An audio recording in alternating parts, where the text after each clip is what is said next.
Okay, hi everyone. So thanks so much for coming to another AESS Friday seminar.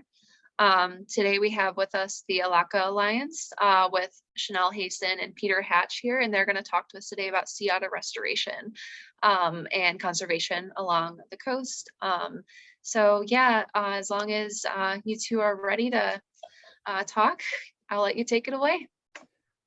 Okay. Yeah, I see folks are still arriving. Hi there, Shervin. I see that you're here. Thank you all very much for the invitation and for making time on a sunny Friday afternoon during our little February fake spring to come inside and listen to us for an hour or so. It's gratifying to have the chance to be able to talk to you. So as Emma mentioned, we're going to be talking a little bit about an important part of Oregon's the Oregon coast's ecology, an important relative of my folks as coastal indigenous people that has been missing from our environment for the last 110 years. That is to say, Elakha, the sea otter. And that's a long story, but first I want to talk a little bit about our organization. Our mission is to restore a healthy population of sea otters to the Oregon coast and thereby make Oregon's marine ecosystem more robust and resilient. And in order to do that, we've got a big task ahead of us, but essentially it divides into two parts, which is to assess the scientific and economic feasibility of sea otter restoration, and also to work to reach out to people in all of the different communities that are always involved in a great big conservation question like this, and bring folks to the table and try our level best to achieve regional consensus around this issue. And then, if warranted, proceed with a reintroduction, because it does not look like sea otters will be making their way back to our shores on their own, at least in any kind of time frame that our coastal environment will be able to handle.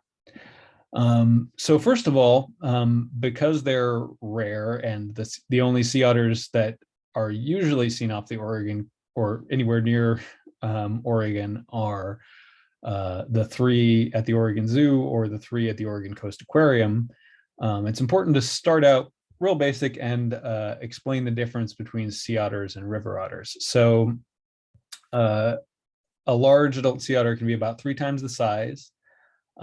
They spend almost their entire lives in the water, in the ocean, and feed almost exclusively on a wide variety of different kinds of shellfish, and forage in the subtidal region. Important for their population health and their ability to bounce back from stresses against that population, they only have 1 pup at a time. That is an awful lot of effort for them to raise while they are foraging for 2. River otters are a lot smaller. They definitely do go out and forage in the intertidal zone. And so they're sometimes seen in the ocean, and sometimes the reports that we get of apparent sea otter sightings in Oregon are actually just river otters that are, foraging right at the coast. One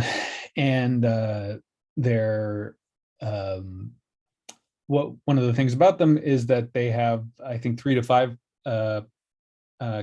pups in a given litter, and so when impacted, they're able to bounce back a lot faster. They're both very ecologically important, but we're focusing on sea otters today.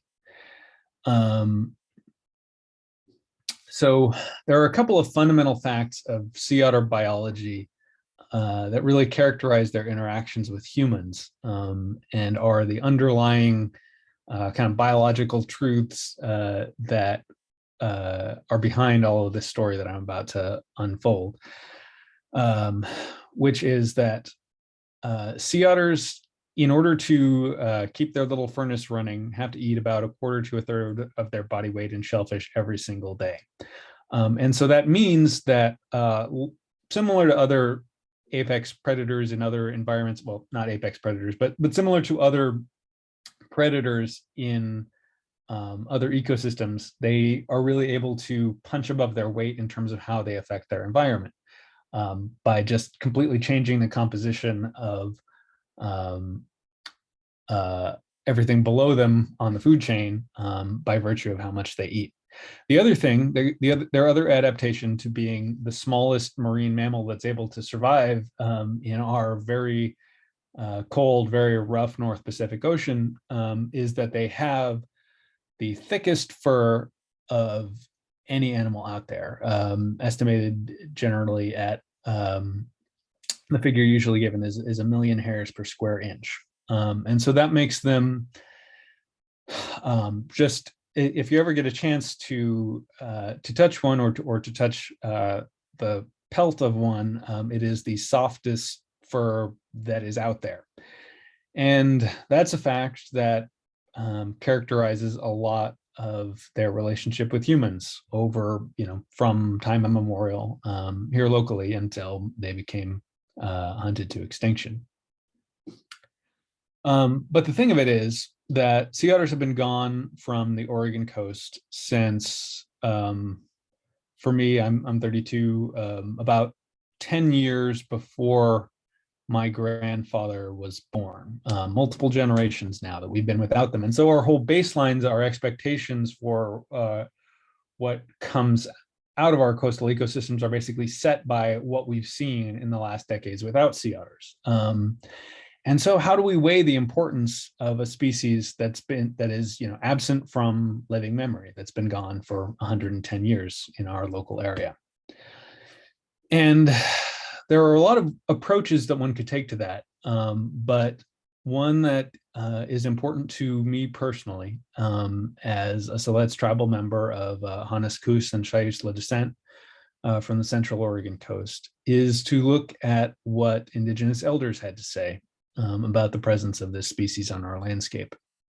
And one such elder was brilliant, vivacious,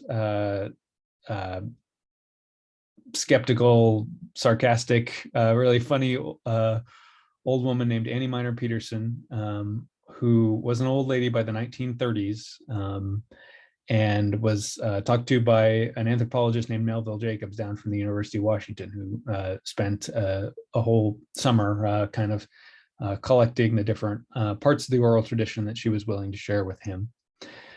And one story that Annie told was about a young, headstrong Kus woman, not unlike Annie herself, back at around the Bastendorf Beach, Sunset Bay area village, if you know your way around Coos Bay, who married out among the sea otter people and returned with her husband's blessing and a couple of new sons to her human family for a short visit to bring all the gifts of the ocean to kind of solemnize the partnership between the two families. And she departs again to live out in the ocean with an admonition to her human family that as long as we see her children, the people will never want.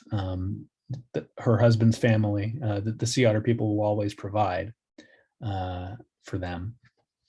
And by that relationship, both, it's mutually beneficial. They both become stronger. And so that's one level of importance. At another level, the regalia that we use in our ceremonies, our idea of wealth as Indigenous Oregonians is inherently tied to the beautiful things that come from our landscape, be it eagle or flicker yellowhammer feathers, or the bear grass from way up on the ridge tops of the Coast Range and the Cascades down to abalone at the edge of the pelagic zone. That is what we make our wealth out of. And so that understanding comes from, our ability to maintain our ceremonies is predicated on the ecological integrity that we've always enjoyed and worked to maintain. And so indeed, the highest, softest kind of fur of all the different kinds of fur that are used in our regalia back when they were available was the sea otter skin. And so that is a whole other level of their importance. Also, many an elders, you'll have to forgive the extremely sexist way that my grandfather's old neighbor put this, as a sea otter hide being valued as one woman, but indeed sea otter skins as part of, again, those payments between two families to solemnize a marriage are all over elders' recollections of the time when sea otters were flourishing, and the role that a sea otter robe would play for a headman off to go do diplomacy, to be dressed to the nines and go do some visiting, do some business. So looking up and down the different peoples of the Oregon coast, Oregon, Western Oregon especially, was a hugely linguistically diverse place back in the day. A lot of those languages are under stress or sleeping, as we might say. But linguistically, clearly, there's no gap. There are completely different words for sea otter in all 6 of the languages spoken indigenously along the Oregon coast. So we happen to be the Elakha Alliance. We could just as easily be the Giyehwe Alliance from down in Coos Bay, if that's the way the naming had worked out. There are many indications from other lines of indigenous evidence that originates with indigenous folks about the role of sea otters in society. They are abundant in the archaeological sites that result from basically our folks disposing of their kitchen trash over time, the shell middens that result. And indeed, in our board colleague, Roberta Hall, in her research, a lot of different places, sea otter bones are consistently the 2nd most common type of marine mammal bones in the middens, right behind pinnipeds, like seals and sea lions, which are so necessary to our folks for their fat and their oil. Similarly, looking at these kinds of indigenous reminiscences and records, often recorded just generations after sea otters had been effectively extinct on the Oregon coast, preserve lots of interesting details of their behavior, specific sites where they were known to be abundant, specific techniques that were used to hunt them, all of which can provide substantial information about how the ecology of this place once worked before all of the effects that all of the different industrial processes that have gone on off our coast were taking place. Indeed, there are, what this adds up to, in my opinion, is basically a heritage of sea otters off the Oregon coast that is just beneath the surface. And if we could go out today, if we were doing this as a field trip, and visit Otter Rock in Lincoln County or Otter Point in Curry County. And those are in some ways remnants of a lot of that understanding of sea otter sites and very specific behavior, because if you look at the indigenous place names for both of those English ones, they both basically translate directly to sea otter rock. So I would contend at least that those are refuge places, haul outs. They're both flat rocks low to the ocean, and were probably known haul out spots that have been utilized by sea otters, basically as long as sea levels have been in the neighborhood of their present level.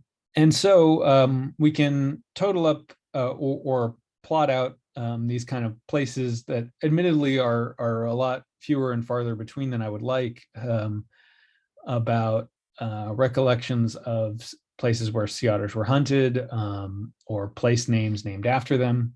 And indeed, if we plot that against a modern day GIS model of the likely habitats that would be utilized by sea otters if they were back up to their whole population capacity off of our coast, it's very close to a one-to-one relationship. It is just, you know, they would return to where they have always been in all likelihood. Now, with that in mind, with that story, with that side of the story having been told, why does it why does any of this matter, and how do sea otters tie to the human history of this region that all of us inhabit, and I think, if I can speak for us, all of us love?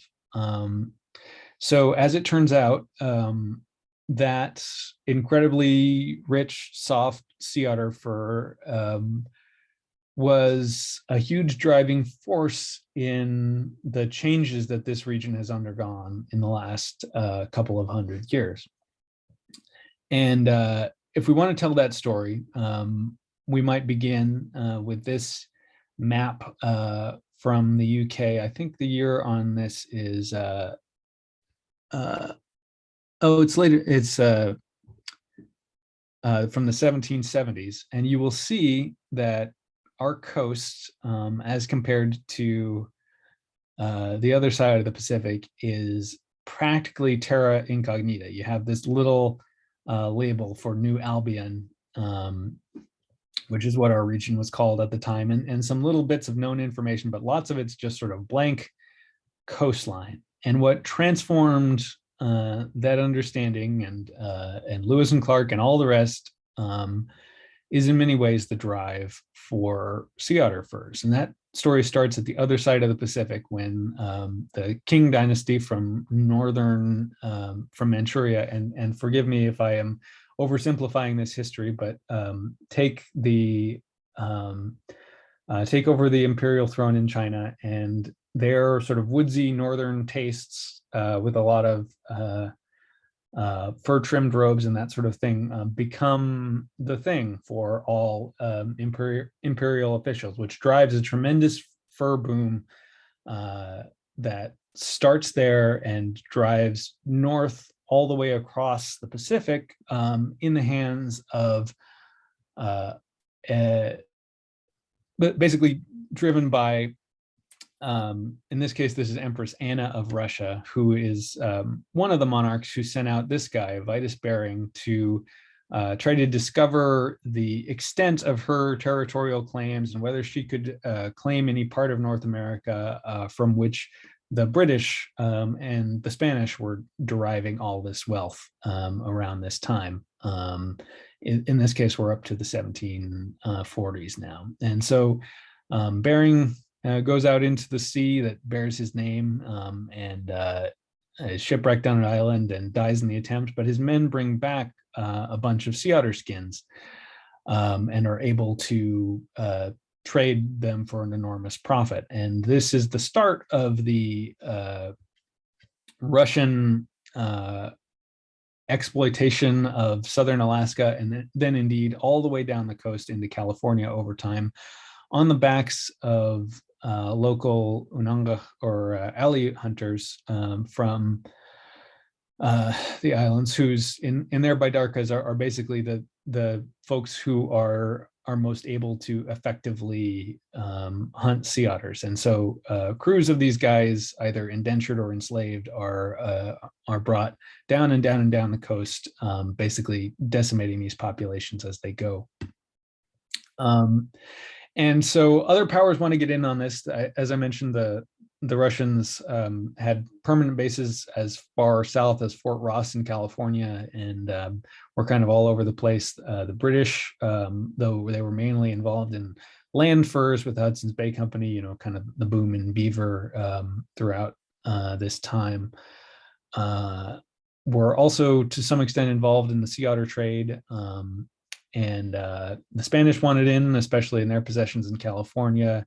And the Americans wanted their slice. And so this rolling destruction of the sea otter population, we are just one little part of it, but this broader pattern of the maritime fur trade has a good bit to do with American history. And indeed, in August 1788, what is that, just the year after the Constitution was signed, or ratified, I mean.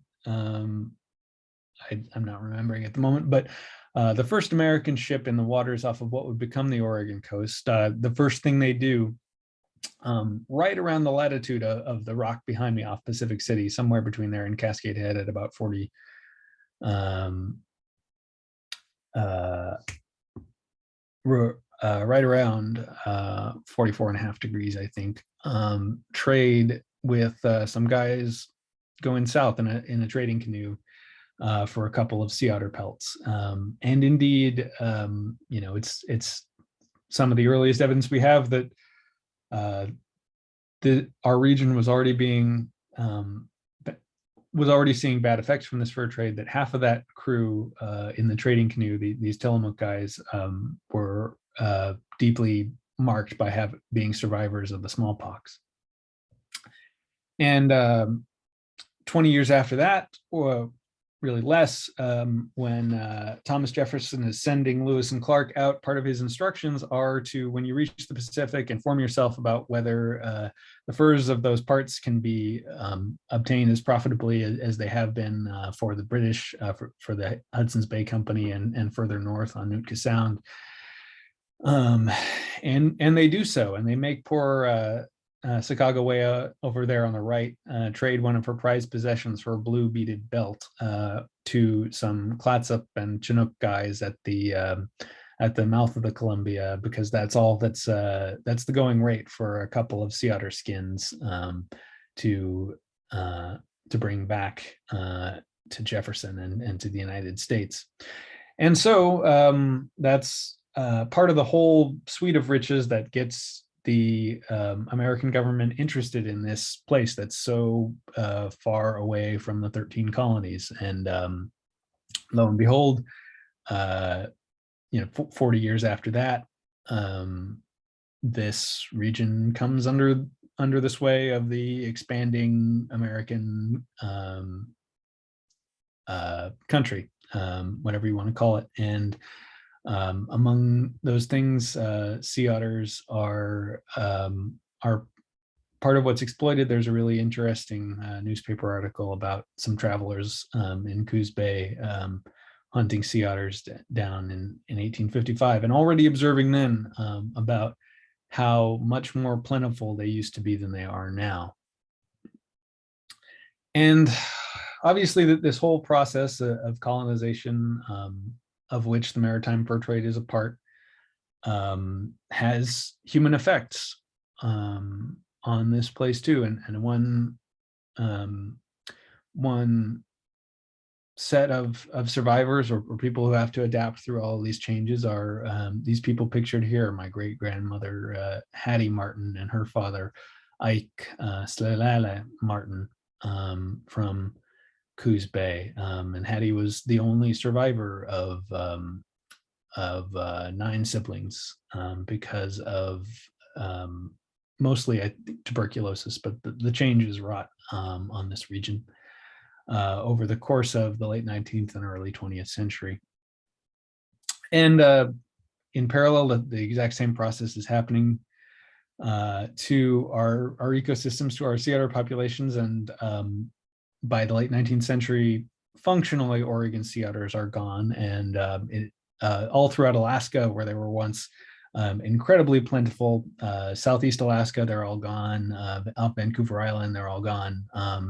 And it's just one tiny pocket of survivors down in the Big Sur area that are the reason why we still have a southern sea otter population today. And so it comes to pass that anthropologists who are rambling around and coming through my family's area on the Siletz Reservation in the 1880s can say things that seem so strange and incongruous, like the highest standard of value that these Indians possess is the sea otter. At present, there are none among them. And indeed, by 1910, in the Coos Bay Times, this little item is the last record of any Oregon sea otter that we've yet been able to find. Killed off Port Orford and sold for about $500, which I think is something like, I forget, but 6,000 or 7,000 adjusted for inflation. And so there was a brief attempt to return sea otters to Oregon, and connected with a broader effort for reintroduction in Southeast Alaska and Washington. That was done basically to move out some of the sea otters that might be affected by nuclear testing on Amchitka Island in the Aleutian chain. And so approximately 100 otters, 93, were put at 3 different sites in Oregon. Unfortunately, they, over the next several years, although they did survive and did have pups, the population just, we think, dwindled down below a level where they can sustain themselves, and approximately I think it's by 8 or 9 years after they were reintroduced, they dwindled away and were not seen again. And so we're now smack in the middle of this 800-mile gap in sea otter habitat, because the introductions in Washington, as it happened, were successful. On Vancouver Island, they were successful. Southeast Alaska, especially in the last few years, they got a foothold then, but they are just going wild. And that gap in our ecology has meaning. But I want to take a quick interlude before I move on to that, because a lot of you are going to be environmental professionals soon, and hopefully colleagues, as you work on various projects. And I want to emphasize that the story that I've related today, and the amount of information that with some labor we've been able to put together about the deep history of Oregon sea otter population and the meaning of that population to Indigenous Oregonians such as myself, is not indeed unique. You could come away from this talk and think that, you know, as tribes, as people, we're all about sea otters. But taking just for an example, the stories that have been published that are of that kind of same genre of a human person marrying into the animal world, about the clearest example you could think of a way that our folks saw and have always seen these things not as natural resources, but as relatives, as in-laws, if you like. So the sea otter narrative is just one. We could read about Black Bear and his human wife for Nehalem Tillamook people. We could read about the man who was husband to a seal in the same oral tradition, and on and on and on and on and on and on and on. So that as you go into your careers, I want to emphasize that this is part of how you can enrich projects and understandings by doing your best to involve tribes who have deep interests in exactly these same kinds of things, for all of the reasons that I mentioned. So now we'll return to sea otter ecology. Thank you for bearing with me for that quick interlude. So in many ways, I see this as the process of modern science catching up to old-time Indigenous understandings. And so a lot of that begins with our esteemed colleague who has an organization we've had a lot of help from, Jim Estes, who as a grad student himself observed the difference underwater between between islands in the Aleutian chain where sea otters were present, where there was fully functioning healthy kelp forest, versus where they were absent, where there was an urchin barren. You're probably in this kind of group already aware of the concept of a keystone species and the disproportionate impact that predators can have on the ecosystem around them. But sea otters are kind of, from Dr. Estes' research, the classic example of that. And it's something that we can observe right off our own coast right now, and areas of kelp forest that are even now, in the absence of otters, being converted over into urchin barren. And it's where, off of Port Orford, where is kind of the center of Oregon's commercial sea urchin industry. Basically, people gathering for sushi were able to take the ecological place of sea otters as urchin harvesters for many years. As that business has somewhat declined, the urchins are coming right back and essentially taking over whole areas of the seabed. So what does kelp provide? Essentially, you can use the analogy, and because I'm not an ecologist, it's what I tend to do to trees and multi-storied habitat in a terrestrial environment. Our bull kelp being like our Douglas firs in so much of the Coast Range, and creating that complex three-dimensional habitat with an understory and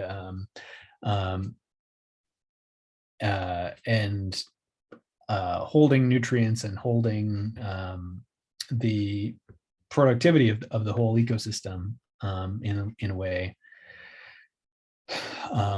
and providing buffers to ocean currents and capturing and storing carbon, which is very important. But it doesn't end there. The presence of healthy kelp forests benefits seabirds and shorebirds, as the rack of our bull kelp, which is an annual, kind of dies back or releases from the seabed in the winter storms and comes ashore and feeds other organisms that help our onshore ecosystem be sustained. So it's off the charts, the difference between the amount of carbon that is stored in an acre of healthy kelp forests versus an acre of urchin barren. And that's not to say that, given the scale of our global problem, kelp forests off the Oregon coast are determinative of anything. I want to be honest about this, but everything helps, and we ought to be doing what we can. And the carbon angle is not to be overlooked.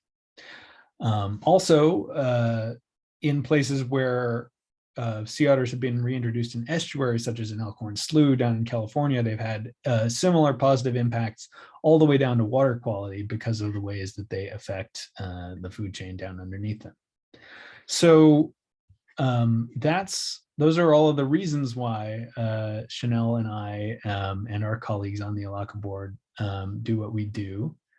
And as far as where our efforts are, I do want to say that we're just 5 years out from this effort being kind of vague thoughts on paper. And so I'm really heartened by the amount of progress that we've been able to make in that time. And to review some of that concrete and really overwhelming progress, I want to turn things over to Chanelle, who will be talking about our feasibility study that we just completed. Thank you all for your time. Super. Thanks, Peter. That was very enriching. Hi, everyone. My name is Chanel Hason. I'm the Elakha Alliance Director of Outreach and Community Relations. I'm really thrilled to be here with you today. I earned my Bachelor's of Science from CSU Monterey Bay, focusing in environmental science, technology, and policy, and highlighting that in marine and coastal ecology specifically.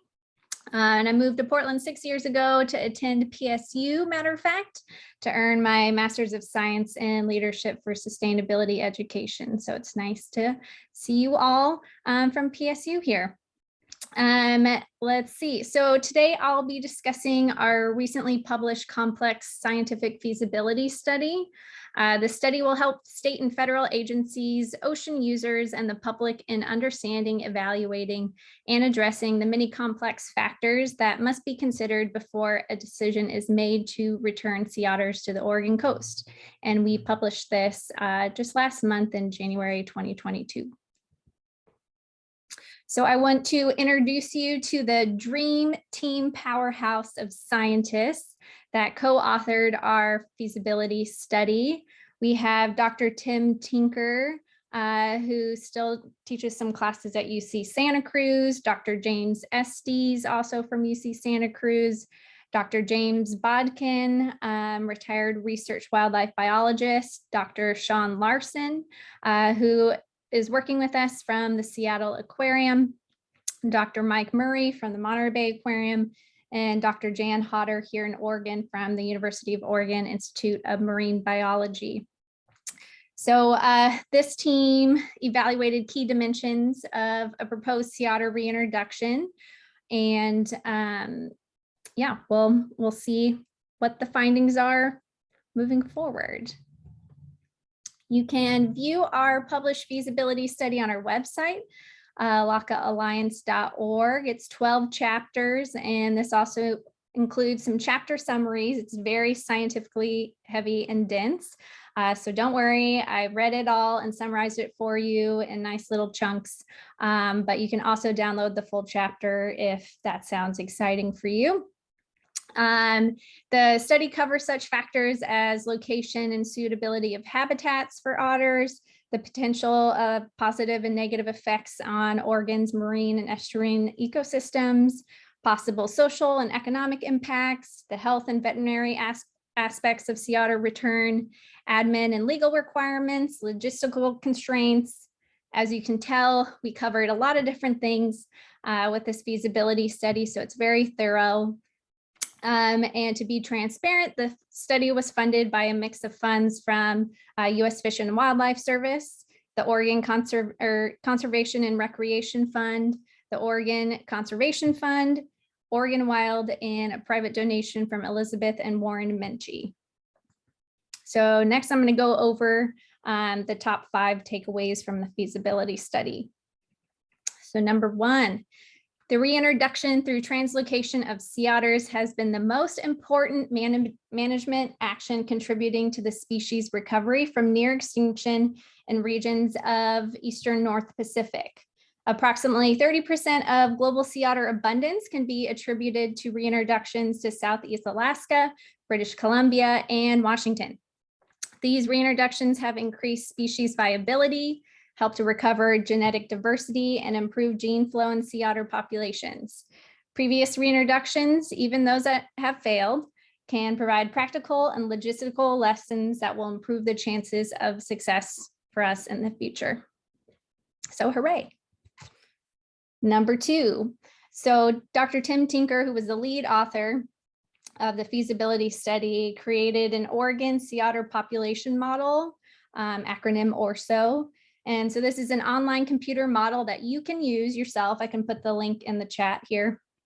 So you can use online by anyone to run various scenarios of future sea otter populations based on how many animals are released and where. So it's really interactive and pretty cool.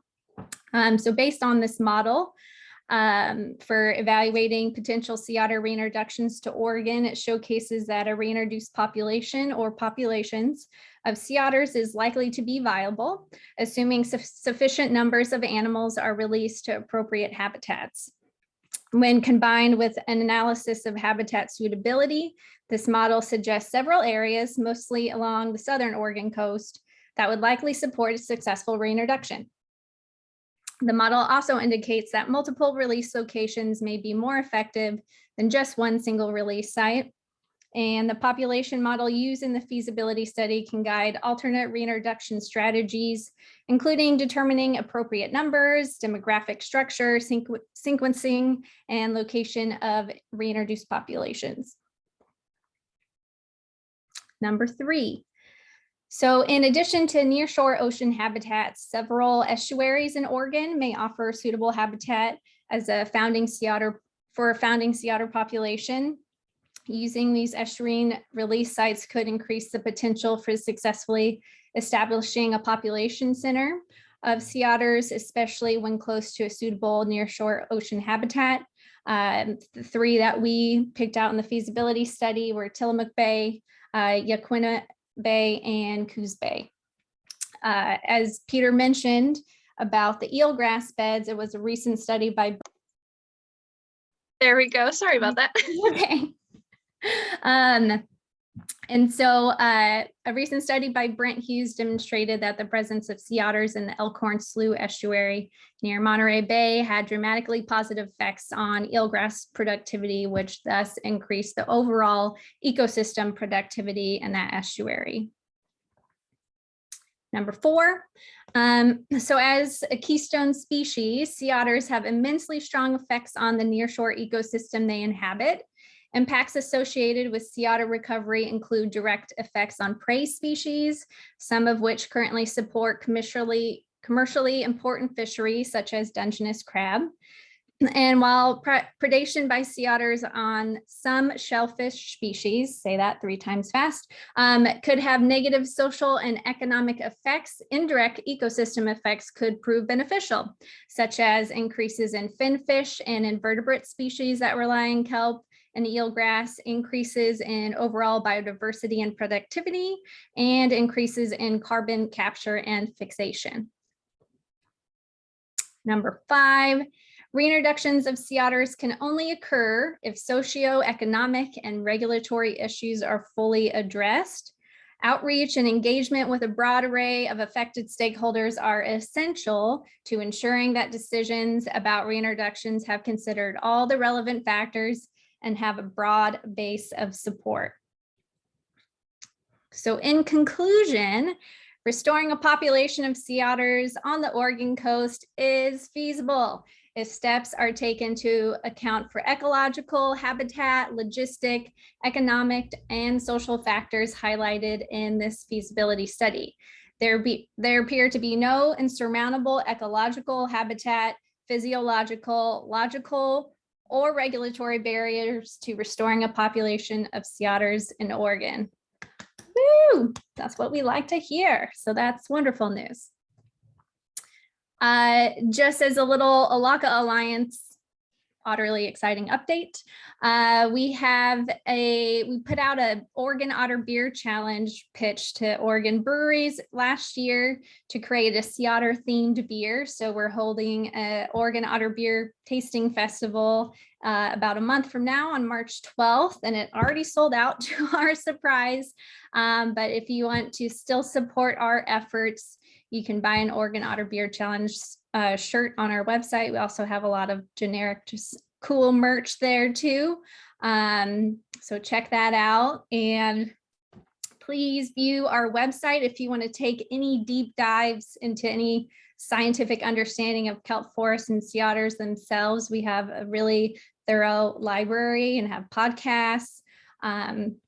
And then if you're on social media, please follow us on Facebook, Instagram, Twitter, YouTube. We have about 50 videos of previous presentations and symposiums on our YouTube channel. So it's a great resource if you want to learn more. And with that, thank you very much for having us today. We're happy to answer any questions too.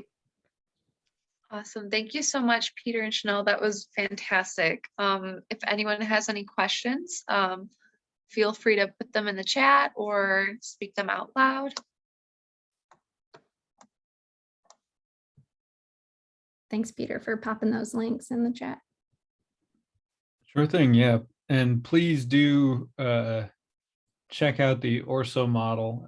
It's super cool, even if you're not a specialist, just to play around with and see how the results turn out. And if you're having any technical trouble, I think the first appendix of the feasibility study is documentation on how to use it.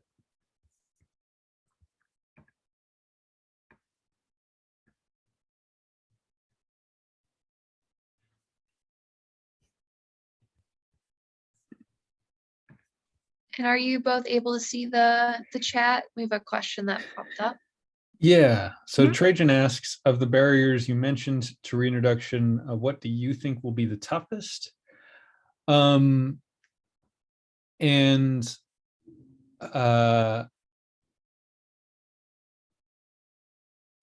my first instinct on that is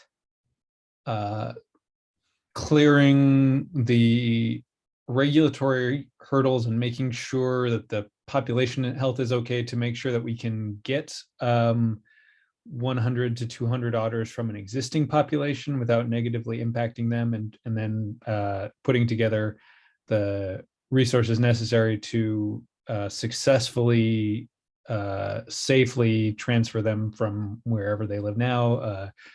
From sea otters are not easy to capture,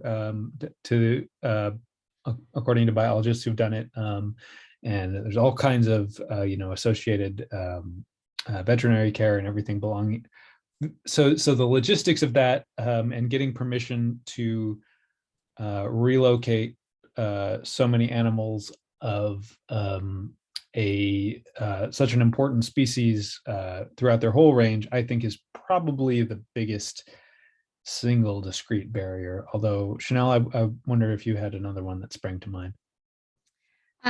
I think that's a great answer. It's obviously involves a lot of numerous stakeholders. And so our strategic plan this year is to build regional consensus. So to make sure that everybody knows what the plan is and who's involved, what the effects are on them, positive or negative. And then just writing that plan, hopefully by the end of this year. And then the next step is implementing the plan. So it's, a long process, but hopefully for a super positive benefit over, the next 50 years. Yeah. And to get specific with you guys, part of that consensus goal is to make sure that folks like those in the commercial fishing industry are satisfied that the reintroduction of sea otters, which will in all likelihood just be at most a couple of hundred animals, even after reintroduction, for decades and decades, as they work to get established and slowly expand their range. So for us, it's about convincing particularly commercial crabbers, who are understandably skeptical, because sea otters do eat Dungeness crab, but they forage in a really shallow zone a lot. They aren't actually, we think, going to have that much interaction with commercial crabbers, but understandably, in any kind of like natural resources industry that's under stress and under regulatory pressure for all kinds of other different things, they're worried about change. And so we want to make sure that no one feels blindsided by anything that happens in the future. Let's see. Anna asks, will you need volunteers to implement the plan? How can we get involved if so? Chanel, you want to take that one? Yeah. So you can visit our website and enter your information to be a volunteer, and that will go straight to my email inbox, and we will write you down, and you can put in there what you're interested in doing. So hence helping once sea otters get here.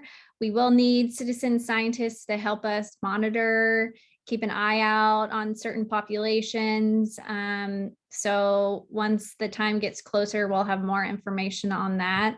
And then I think hopefully sooner than later, we'll be able to do more in-person tabling and events, which we also do need volunteers to help us table in certain locations. So yeah, that would be a great way to be involved. Thanks for asking, Anna. Yeah.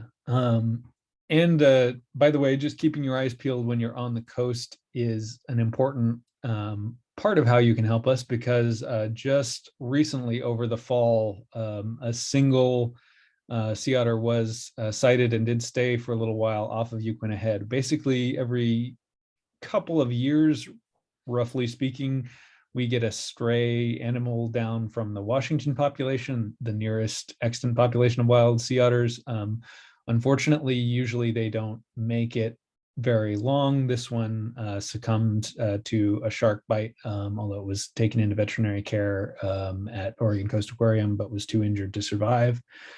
But in general, part of our goal is that there should really be gene flow between the sea otter population throughout its whole range. And while we're in the middle of this big gap, there is no genetic connection between the northern and southern subspecies, even though they can interbreed. And so it's just good for the population as a whole for them to be continuous throughout their former range for their general diversity. Next question is, Ruby asks, is there agreement on which populations are biggest contenders to get individuals from right now, or is more research needed? I've heard different things from Tim. So Chanel, do you want to jump in on that one? That. So right now, Southeast Alaska is, I think, the main place we'll hopefully grab some sea otters because they have such a large population. About 90% of all sea otters in the world live in Alaska. So removing 100 to 200 individuals is not going to make a huge impact ecologically on their population. And then also we're hoping to work with the Monterey Bay Aquarium's sea otter pup restoration program, rendering program. So they kind of took a hit during COVID times and also lost one of their tanks due to erosion. So hopefully they'll get that up and going. And so when pups wash up, they have surrogate moms who help rehab them with no human interaction so they can be released. So we're hoping to hopefully mix those in. And they're also expanding that with SeaWorld San Diego and the Long Beach Aquarium. So hoping those two combos will help us with some population here in Oregon. Great question. Yeah, thank you.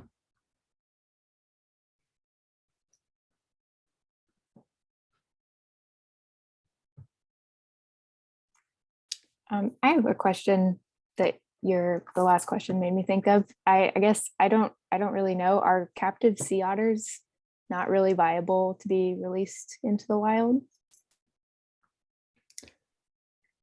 That would be a no-go. Yeah, otters that are in aquariums usually are either born there or they're suited to be non-releasable back to the wild. So then they live out their years in aquariums and zoos. But that's a good question. Yeah, just besides the aquarium program that has a surrogate program for pups that are stranded, and like people, they never see people. They're like behind big black kind of suits and, you know, not handled by humans. So yeah.